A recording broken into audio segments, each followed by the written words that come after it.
Oh, David, yan. Maraming humingi ng video mo. Bakit? Ano bang gusto nila? Hindi ko alam, tanong mo sila. Ano bang gusto mo? Pumasok ko daw sa showbiz. Sa palagay ko, hindi. Masyado mahiya ako. Ayaw ka naman maraming pansin. Hindi, okay lang yun. Basta para may 30% akong kita doon. Oh, yan naman ang layunin mo. Siyempre, instant money ng 30%. Sinong ayaw ng pera? So yung tanong ko para sa'yo, ano bang gagawin mo sa 30% mo? Wala ka ng pakialam doon. Akin na yun. Basta, pag nagkaroon ka ng deal, pag meron kang mga projects, 30% ng sa akin. Kasi ako yung connection mo. Ano bang klaseng ng projects? Hindi ko alam. Depende kung anong gagawin sa'yo. Kung anong bibigay sa'yo ng mga... Ano bang pwede kong gawin? Hindi ako marunong act. Siguro napapag-aralan yun, or siguro commercials, or mga gigs, or guestings. I don't know.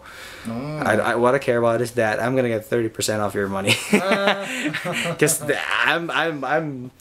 I'm your connection. So, I better get something off of it. Oh, sige. Sige. Yan. So, marami nagre-request ng video mo. Ay, pero, hindi ko alam, ano bang gagawin sa aking 60%? Ay, hindi ko alam sa'yo. Or sa aking 70% pala? Sa'yo na yun. Ewan ko sa'yo. Bahala ka na to. Bumili ka ng bahay, kotse. Bahala ka sa buhay mo. Alright? Yung gusto ko lang ang isang bahay kubo. Yan lang. Okay. At saka some skyflakes. Yun naman. Okay. Pag may bahay kubo at may skyflakes, masaya ka na doon. Sapat na. Sapat Okay. na. Sige. Tingnan natin. Sige. Alright, bye.